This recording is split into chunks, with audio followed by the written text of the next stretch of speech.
por más que tenga un camino. Voy a tratar de ser lo más entretenida posible dentro de lo que se puede a esta hora, cognitiva, de la siesta, que no hemos terminado ni hecho. Entonces vamos a partir justamente para tratar de despertar un poco y agilizar nuestra mente y estar aquí presente con una pequeña dinámica, ¿ya?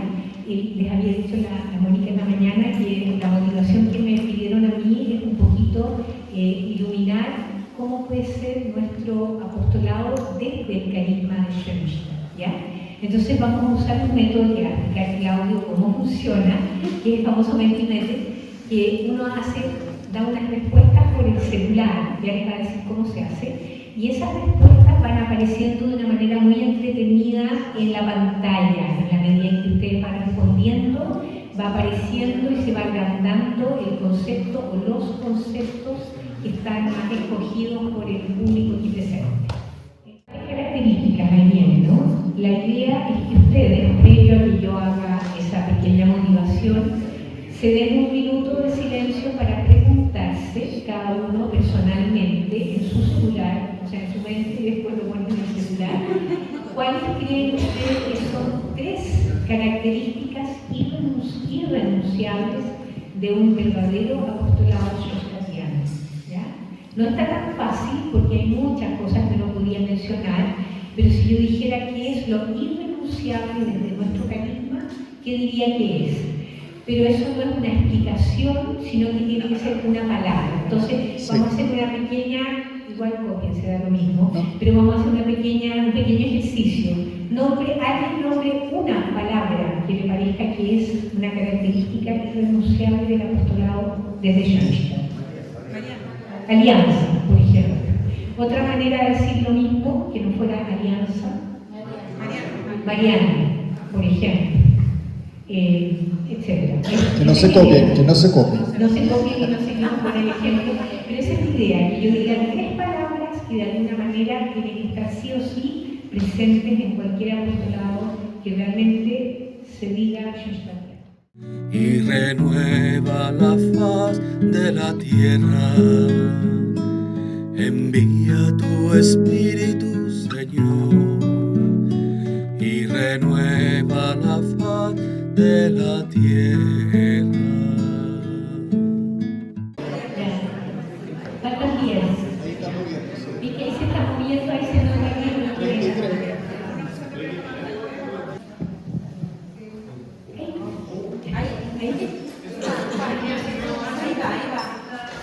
No se puede ampliar esa. No se puede. No digas por ti. Hasta ahí llegamos. Si hay una saca que, ¿verdad? La palabra más grande es Mariano, pero después dice María, también en otra parte, o Madre, que contribuyen a lo mismo, en otra parte dice Santuario, que yo creo que es, junto con Alianza, el segundo concepto más grande. Después aparece acogimiento, familiar, amar, vínculos, nivel, ideales, fe. Esos son los más visibles y tal vez los que más aparecieron, ¿ya? Pero claro, este es un ejercicio y como en toda motivación, el autor de la motivación inventa lo que quiere, ¿no? No inventa lo que quiere, pero voy a tomar parte de eso, no es exactamente lo mismo porque cada uno usa su esquema particular. Tal vez lo primero es tratar de hacer un nexo con lo que venimos escuchando en la mañana. Yo lamentablemente el tema del padre Estefano no lo escuché, solo en las misas finales.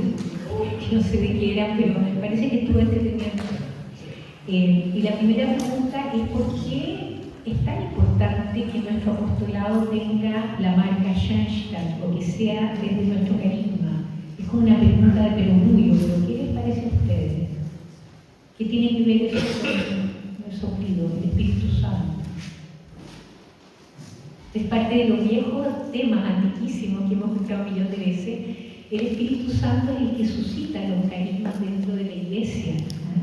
Y lo hemos escuchado 1.000.000 de veces, que cuando el Espíritu Santo suscita un carisma dentro de la historia de la humanidad, es porque quiere responder de alguna manera a las necesidades de ese tiempo, a las heridas de ese tiempo, a las dificultades de ese tiempo.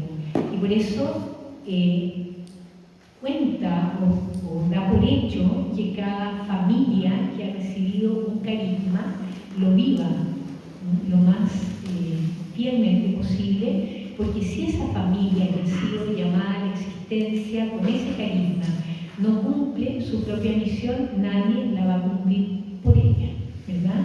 Nosotros no podemos esperar que los jesuitas hagan un carisma, hagan un apostolado schoenstattiano, ¿verdad?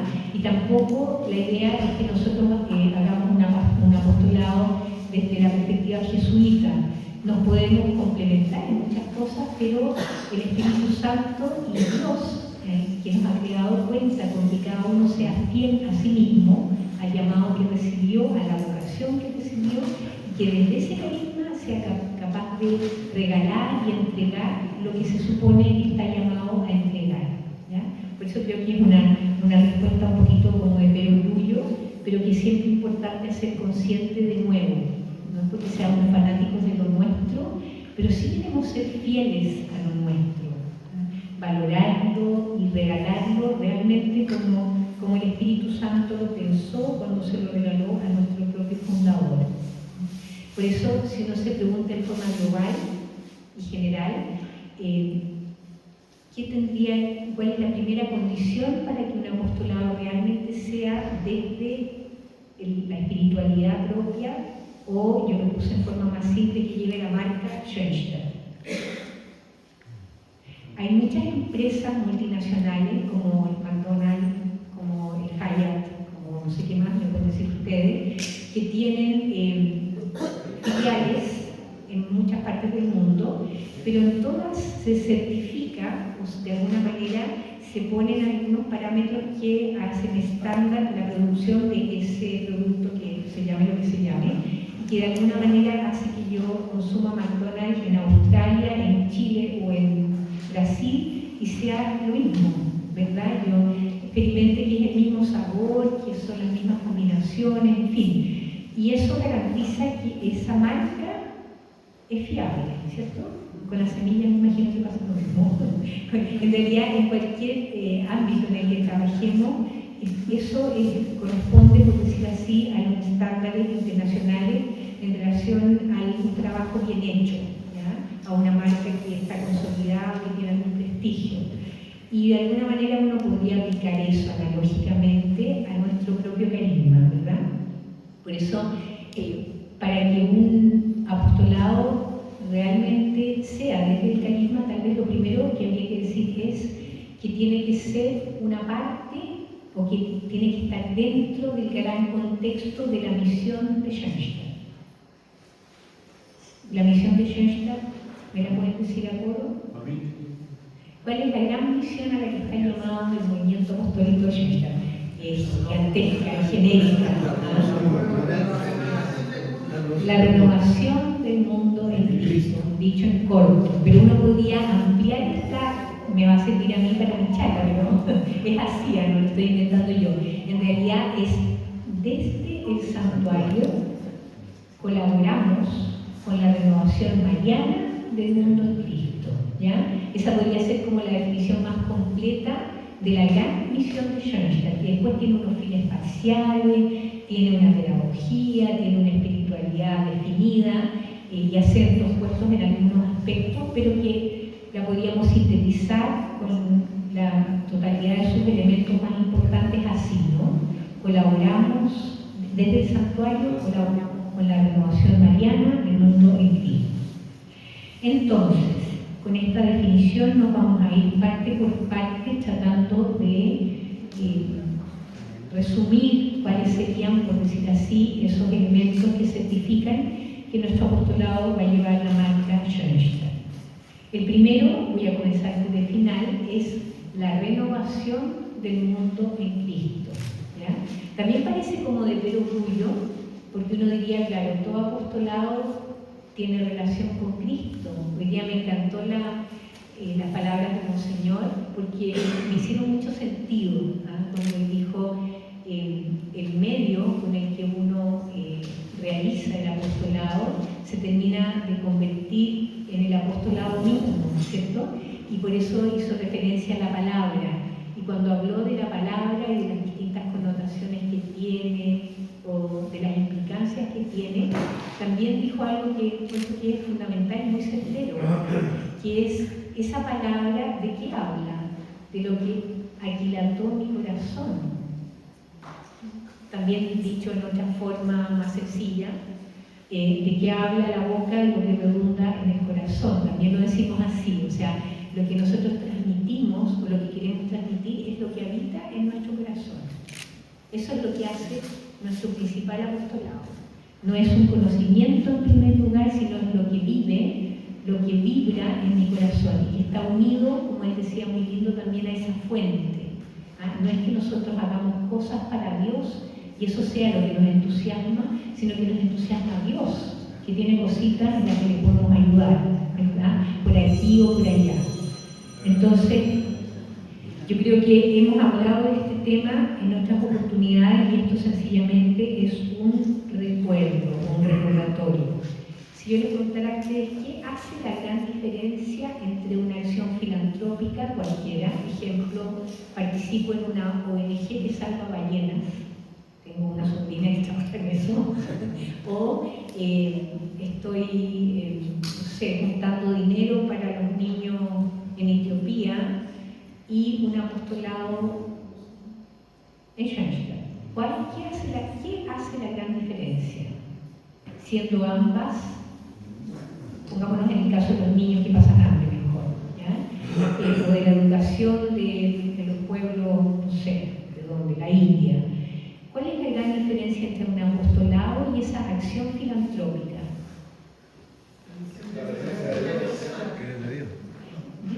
Dicho en cortito, es la intención, así tan simple, es la intención con la que yo hago esa acción. Yo puedo hacer exactamente lo mismo y puedo ser un católico evangelizando o un influencer, ¿verdad? Un profesor evangelizando o un buen profesor. Una mamá evangelizando o sencillamente una mamá preocupada de sus niños. Un gerente evangelizando en su empresa o sencillamente gerenteando, ¿verdad? O sea, la gran diferencia es la intención y la conciencia de que eso que yo estoy haciendo, lo estoy haciendo para colaborar con la renovación del mundo en Cristo, la renovación mariana del mundo en Cristo. Y eso es súper importante que lo mantengamos siempre presente, porque es muy fácil que se nos vaya de la mente y que de alguna manera, y cada cierto tiempo nos pasa, a mí también, sobre todo los que somos más vitales, y aquí todos son muy libres y muy vitales, cuando las actividades como actividades con su propio dinamismo nos enganchan, porque nos gusta, nos encanta eso que hacemos. Entonces, de pronto lo hacemos porque nos gusta hacerlo y se nos olvida que lo estamos haciendo por colaborar con Cristo, ¿eh? Y yo creo que ahí también habló muy lindo Monseñor en la mañana, como recordándonos desde dónde nace nuestro apostolado y lo importante que es permanecer unido a la fuente, ¿eh? y el saber por qué lo estamos haciendo. Por eso, creo que en ese sentido también la Iglesia en su sabiduría nos propone dos grandes cosas. La primera es eso, porque la misma Iglesia lo dice, ¿no? ¿Cuál es la diferencia entre un apostolado y una acción caritativa cualquiera? Y la segunda es salir del error de considerar que las acciones apostólicas son el apostolado, ¿verdad? Y creer que si alguien no tiene una acción apostólica definida, no es un apóstol, es un gran error. Y por eso la Iglesia nombra a dos grandes patronos del apostolado. Si se acuerdan cuáles son, porque yo personalmente se los he dicho en esta misma sala. Así se acuerdan, ¿no? Los dos grandes patronos del apostolado. Si no, uno dice al final, para eso sirven las charlas. Dos grandes patronos. No es San Pablo. No. Les soplo, hay uno que es jesuita, pero no es. Un jesuita, San Francisco Javier. Uno de los dos, porque no es primero y segundo, sino que fueron nombrados casi simultáneamente. Uno es San Francisco Javier. ¿Y ustedes saben algo de San Francisco Javier? ¿Algo? evangelizó, o sea, a todo el Asia, no solamente Japón. Cuando uno lee alguna biografía o ve alguna película de San Francisco Javier, queda agotado. Yo leí un libro y quedé agotada de sola la lectura, o sea, el tipo, pero impresionante. Yo creo que ni dormía ni comía, no era un rumbo más apostólico el que tenía, sino que realmente era una urgencia apostólica en su corazón que lo llevó a hacer locuras. O sea, cuando uno lo lea, realmente queda impactada de las cosas que arriesgó y, no sé, del fuego del Espíritu Santo que lo agarró de esa manera, digamos. Y el segundo patrono, este sí que no lo pilla nadie. Si lo pilla alguien, tiene un premio, no sé cuál, uno grande. Porque uno no se imaginaría que puede ser un patrono del apostolado o de las misiones. Digan, anímense, si quieren uno. Teresa de Lisieux, así es. La Santa Teresita del Niño Jesús. Una carmelita descalza que jamás en su vida salió del convento después de haber entrado a los 16 años. Que uno podría decir, bueno, pero ¿qué es lo apostólico de ese ser humano? Y si saben lo que es lo mismo que dijimos al comienzo de este primer punto, la intención. Todo lo que ella hizo, sus oraciones, sus sacrificios, lo mal que lo pasó, su enfermedad, su vida incluso al momento de morir, todo fue ofrecido por las misiones, todo. Entonces, la Iglesia en su sabiduría toma, por decir así, estos dos extremos de las posibilidades apostólicas que tiene un ser humano, desde lo más contemplativo, oculto, silencioso, inaparente. Nadie lo ve, solo lo vio el Señor y lo consideró. Hasta esta otra bomba apostólica, hasta el picotín que era San Francisco Javier y que realmente es reconocido mundialmente por su espíritu misionero y por todas sus conquistas misioneras también. Por eso creo que lo más importante es eso. Y de ahí viene también esta pregunta que nos volvemos a hacer con una cierta inquietud en todos los periodos de las direcciones regionales. Bueno, pero alguien que cuida a sus papás que están enfermos, o uno que dice que hace el apostolado y es profesor, o una mamá que está preocupada de un niño con una dificultad mayor, pero ¿está haciendo apostolado o no está haciendo apostolado? Levanten la mano los que creen que sí. Depende de la intención. Esa es la buena respuesta. Depende de la intención, ¿ya? Porque buenos papás hay muchos, buenos profesores también, buenos gerentes de empresa también, ¿verdad? Y es un deber finalmente de buen hijo cuidar a los papás y de buenos papás cuidar a sus hijos, etc. Y echarnos la mano y ser solidarios unos con otros. Pero si yo no tengo la intención, esa puede ser una acción como cualquier otra, de cualquier hijo de vecino, pero no alcanza, por decir así, la categoría de apostolado, ¿no? Y eso es una intención del corazón que solo del Señor, que desde afuera es muy difícil juzgar. Yo no puedo mirar a un hermano del curso, no guardan tampoco, ni a un hermano de comunidad oficial, ni a un hermano de federación en la región esta o la región vecina, con ojos de juicio para decir si realmente está o no está haciendo apostolado. Porque yo creo que solo Dios ve en lo más secreto del corazón de cada persona y sabe en el fondo qué cosa es realmente un apostolado o cuál no es. Y con eso yo creo que también volvemos a centrarnos en lo importante. Yo creo que al Señor le importa mucho más nuestro espíritu apostólico, de verdad, nuestro espíritu apostólico que nuestras acciones. Él podría prescindir de todas nuestras acciones apostólicas, igual que iría bien. Porque de alguna manera es lo que pasó con la Santa Teresita. Ella no tiene ninguna acción que invocar o que, para que justifique, por decir así, su ser apóstol. Y no la necesitó, tampoco se la pidió Dios. Ella sencillamente hizo lo que tenía que hacer y la Iglesia reconoció eso. En su sabiduría lo reconoció. Así que todo puede ser apostolado.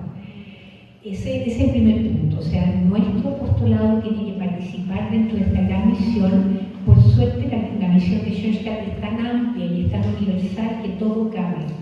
Y cabe la originalidad de todos nosotros y cabe cualquier actividad apostólica y, por cierto, la intención apostólica de todos nosotros. Uno no podría decir que hay algo que quede fuera de nuestra posibilidad apostólica en Schoenstatt, porque esa gran misión es gigantesca y es universal, y además no la abarcaríamos nunca solo. El segundo punto es la colaboración instrumental. Eran dos palabras y se trampa, pero para no desglosarlas porque en el fondo son la misma. Es una colaboración con carácter instrumental. Nosotros no somos los dueños de la misión de Schoenstatt, sino que sencillamente colaboramos con ella. Y colaboramos como instrumento, así humildemente, como pequeños instrumentos. Y eso nos regala unas buenas ventajas. Lo primero, esta colaboración instrumental nos sugiere el hecho de colaborar, la alianza, que ustedes lo mencionaron, ¿ya?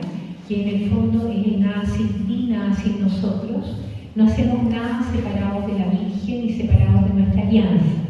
Sabemos que estamos colaborando con ella también, y con eso se garantiza de que eso que vamos a hacer sea realmente un aporte a la renovación del mundo, pero nos previene y se garantiza entonces que no sea a nuestra pinta nomás, ¿ya? O sea, que no sea tan personalista ese apostolado que hacemos, que de alguna manera no responda realmente al plan de Dios, que es el que suscita en nosotros el deseo de responder a través de una acción apostólica a la invitación que nos hace de colaborar con Él.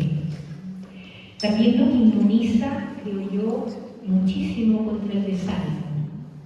Todos ustedes han tenido algún apostolado que de repente uno dice, estoy hasta aquí, o sea, ya, que no me lo vuelvan a pedir, no tengo ganas de seguir con esto, se pone cuesta arriba. Y de alguna manera es porque nos apropiamos, entre comillas, por decir así, de ese apostolado y pensamos que los frutos del apostolado dependen de nosotros. Y no, esta obra es de la Virgen, es del Señor, estamos colaborando con ellos, si sale bien o mal, si tiene más o menos fecundidad, no depende de nosotros, y eso también nos deja vivir en paz, ¿ya? También creo que nos previene de la inflexibilidad o de la tosudez. Cuando uno tiene como características de liderazgo, le puede pasar de repente que se ponga un poquito tosudo.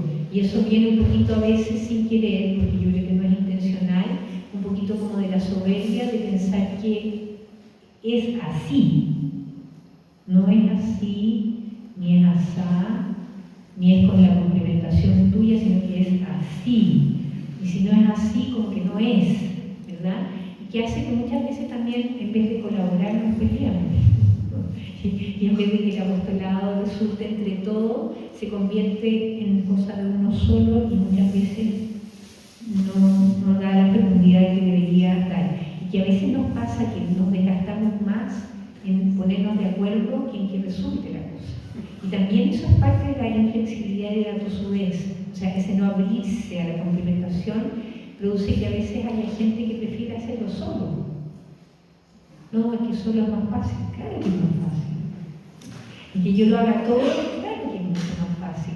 Pero no sé si eso lleva realmente el sello de lo que Schoenstatt quiere, de lo que Dios quiere, ¿verdad? Y que realmente usemos para el capital de gracias todas esas incomodidades y esas molestias que significan que otros colaboren. Porque muchas veces la colaboración de otros nos desordena, nos ralentiza, no sé cómo se dice, alenteja, nos hace más lentos, y nos quita fuerza, efectivamente. O sea, llegar a ponernos de acuerdo, suavizar la opinión del otro, conciliarla con el de más allá, finalmente nos desgasta. Bueno, creo que con esto también garantizamos el hacerlo en alianza, amor, y el tomar conciencia de que lo hacemos con la Virgen y colaborando con ella, de que sea realmente el encargo que nos da el Espíritu Santo y no todo esto que les decía, el capital de gracia alimenta o da la posibilidad de que nosotros colaboremos también con esa dimensión más contemplativa de nuestro apostolado.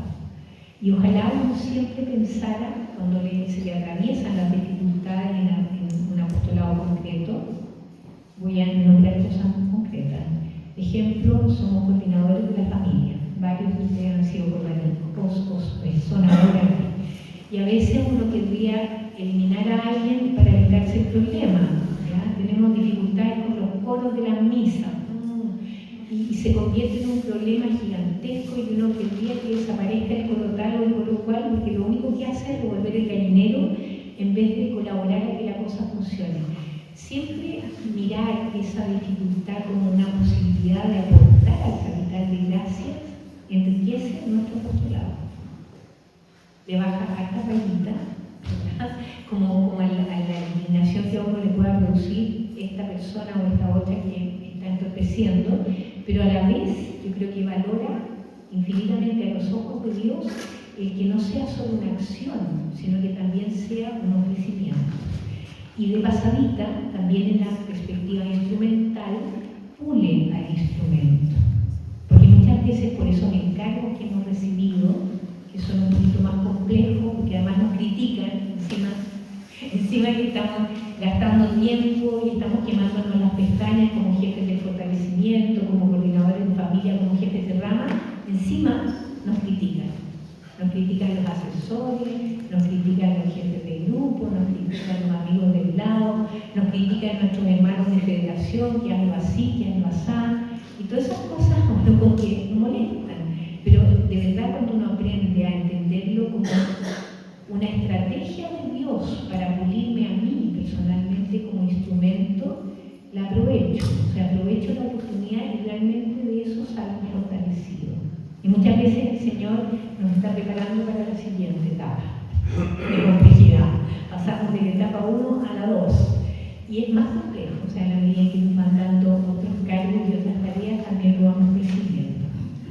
Bueno, creo que también esta dimensión de colaborar instrumentalmente nos inmuniza contra la tentación de sentirnos indispensables. Cuando uno colabora, no es el responsable último de nada, estoy colaborando. Y muchas veces cuando uno se pone mucho la camiseta, que es lindo, y se compromete mucho con esa causa, tiende a pensar que es irreemplazable, o que no puede no estar, ¿verdad? Y eso a costa de muchas cosas que no son buenas. La familia, el tiempo personal, la vida conyugal, en fin, el curso, todas esas cosas que como no puedo no estar o no puedo no estar presente, me disculpo, me dispenso de otras cosas porque me parece que la cosa es así. Por eso creo que de alguna manera el sentido de esta colaboración instrumental es ayudarnos también a trabajar como si este apostolado concreto fuera de mi exclusiva y única responsabilidad, pero a la vez con la flexibilidad de incorporar a otros, de abrirnos a la complementación de otros como si esto no me perteneciera en lo más mínimo. Y yo creo que esa doble postura o actitud frente al apostolado nos ayuda muchísimo. Por un lado lo flexible, por otro lado lo responsable.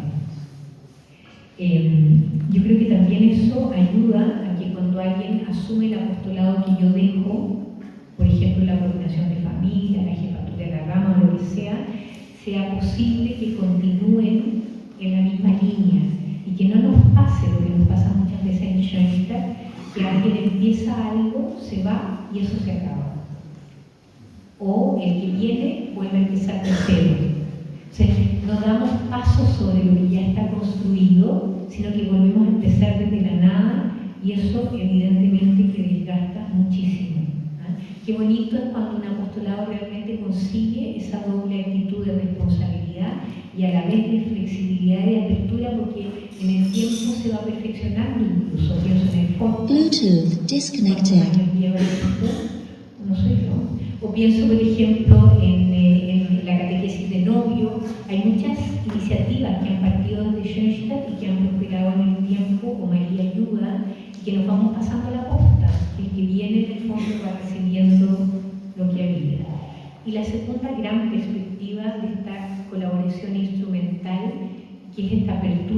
hacerlo entre todos, ya no sentirlo solo como una tarea personal, es que nos ayuda a realizar esa idea gigantesca de nuestro fundador, que es desarrollar la segunda ala de la Confederación Apostólica Universal.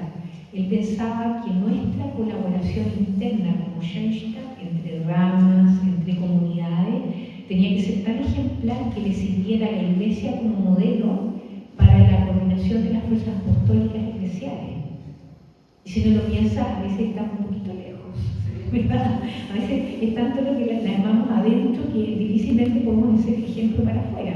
Y por otro lado, hay otras comunidades que de pronto han dado pasos importantes en la perspectiva de coordinar las fuerzas apostólicas, que uno dice, pucha, nos estamos quedando un poquito atrás, tendríamos que nosotros también dar testimonio y dar ejemplo de que eso sí es posible. Bueno, eso, en relación al segundo punto.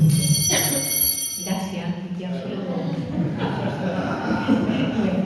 y yo creo que todo esto, este tema de la colaboración instrumental también tiende a una máxima que yo creo que deberíamos repetirnos hasta que nos entre en el fondo del alma.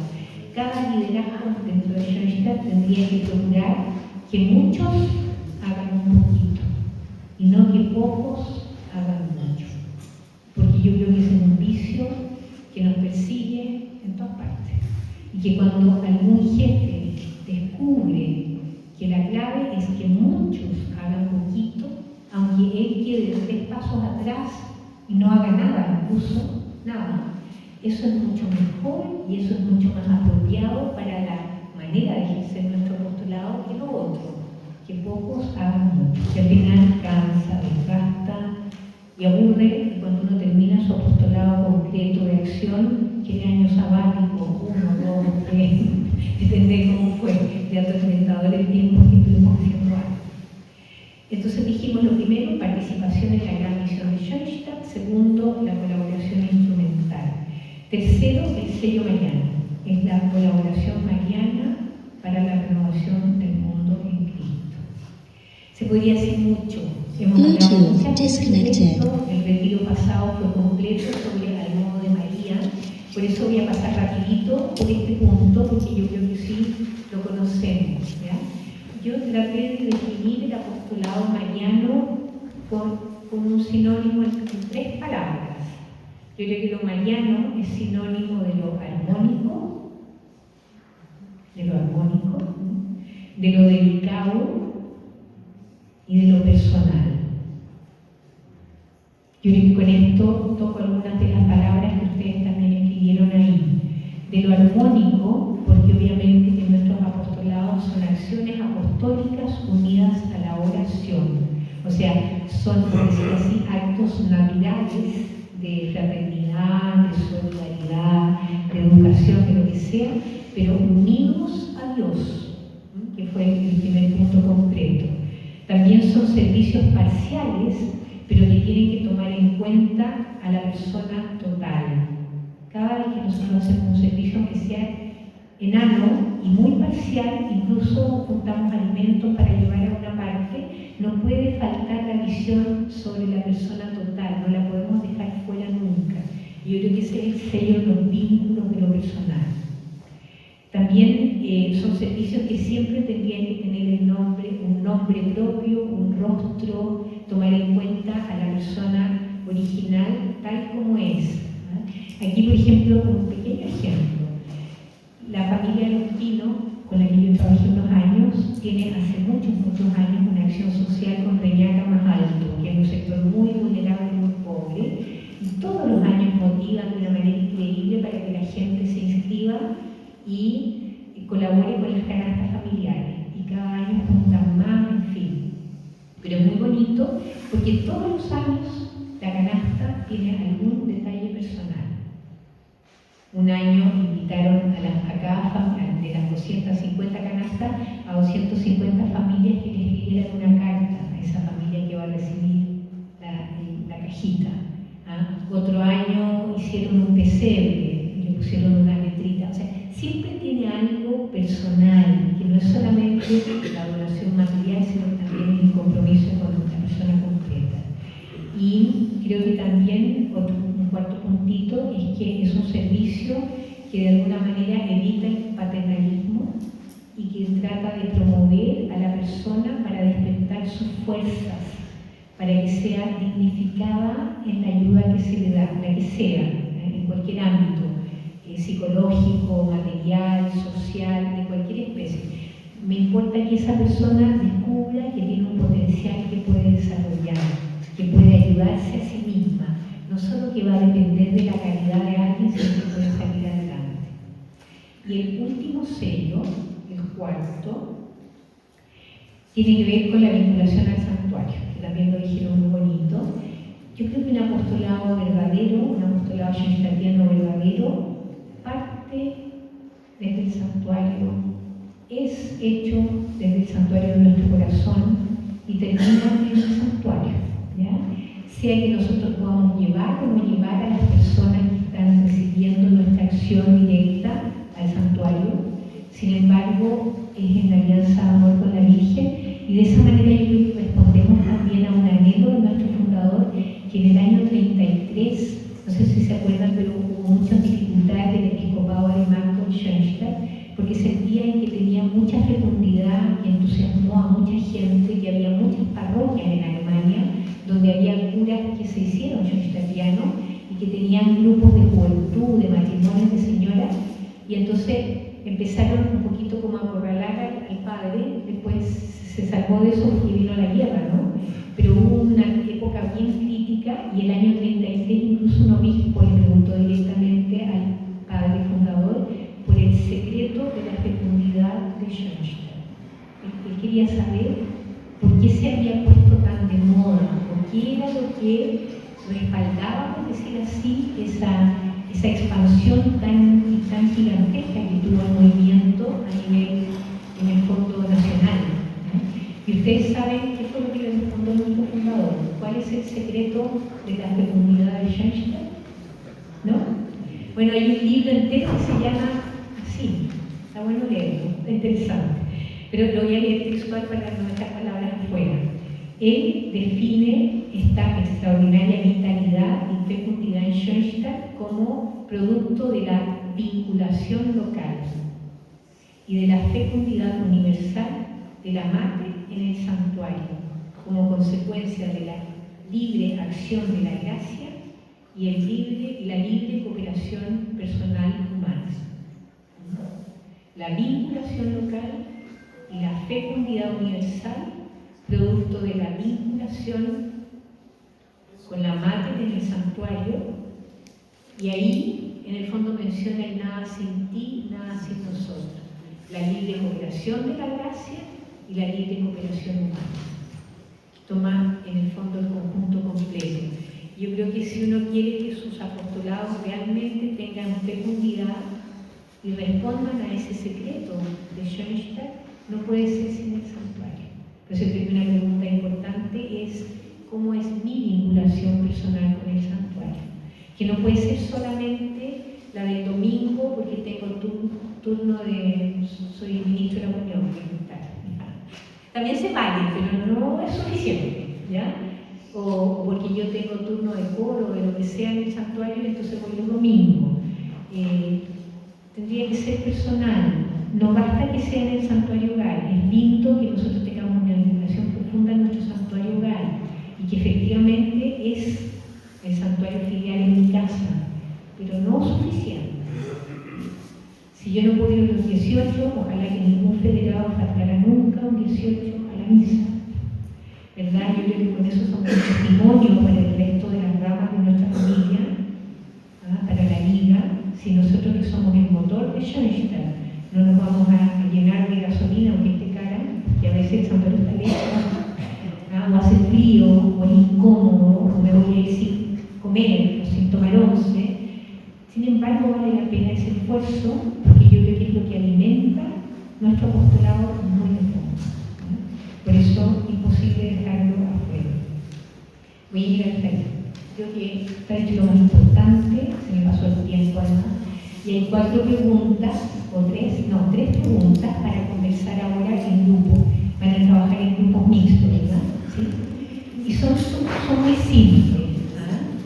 dijimos son estas 4 cosas: la participación en la misión universal de Schoenstatt, la colaboración instrumental, lo mariano y por último la vinculación al santuario.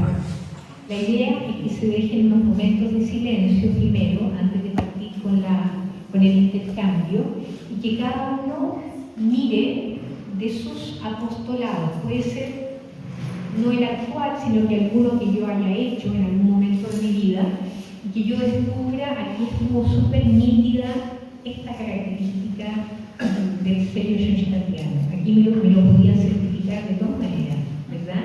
Porque estuvo muy presente y se lo puedan compartir. Y lo mismo que yo pueda decir dónde siento yo que tengo a lo mejor una debilidad o algo que es una conquistar, digamos, algo que tengo que fortalecer para que realmente sea de mi carisma. Escúchense bien lo que cada uno cuente, porque al final de esta ronda de compartir sería bueno que escojan alguna de las cosas que se dijo y que reúna más características de lo propio de un apostolado hecho desde la perspectiva de Schoenstatt o desde el carisma. Es simple, ¿sí? No hay preguntas, ni quejas. Que les vaya bien entonces.